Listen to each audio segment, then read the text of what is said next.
اخبار کوتاه، دقیق و مهم روز دوشنبه. سنگ تهداب کمپلکس عمومی وسایط شرکت برشنای افغانستان به ارزش 38 میلیون افغانی گذاشته شد. رئیس عمومی دفتر ریاست الوزراء با رئیس کمیته نروژ در افغانستان دیدار نمود. از سوی جمعیت هلال احمر افغانی به آسیب دیدگان زلزله ترکیه 4.5 میلیون افغانی کمک نقدی صورت گرفت. وزارت اطلاعات و فرهنگ در گزارشی که به مناسبت روز جهانی رادیو منتشر کرده میگوید در پرتو ارزش‌های دینی و ملی به حمایت همه‌جانبه از آزادی بیان و همه رسانه‌ها به ویژه بخش رادیو متحد هستیم.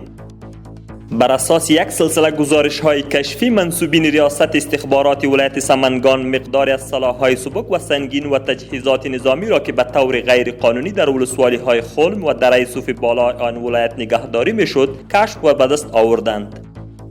سرپرست وزارت زراعت، آبیاری و مالداری با والی کندهار ملاقات نمود.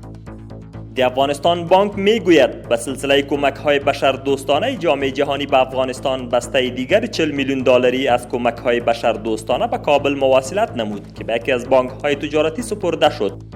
روز گذشته سرپرست سفارت کبرای امارت اسلامی افغانستان آقای محی‌الدین سادات در چین با هیئت بلندپایه کمپانی دولتی انرژی چینای چین دیدن نمود. کمپانی متذکره در بخش ساخت فابریکه سیمنت علاقمندی برای سرمایه‌گذاری نشان داد که از سوی سرپرست سفارت برایشان اطمینان داده شد.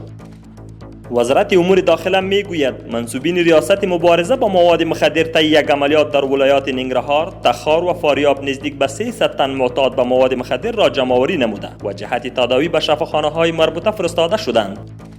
13 تن از بیماران مبتلا به سوراخ قلب امروز از سوی جمعیت هلال احمر افغانی جهت تداوی به شفاخانه‌های مربوطه معرفی گردیدند. در 5 ماه گذشته 669 تن بیمار قلبی به شفاخانه‌ها معرفی گردیده اند.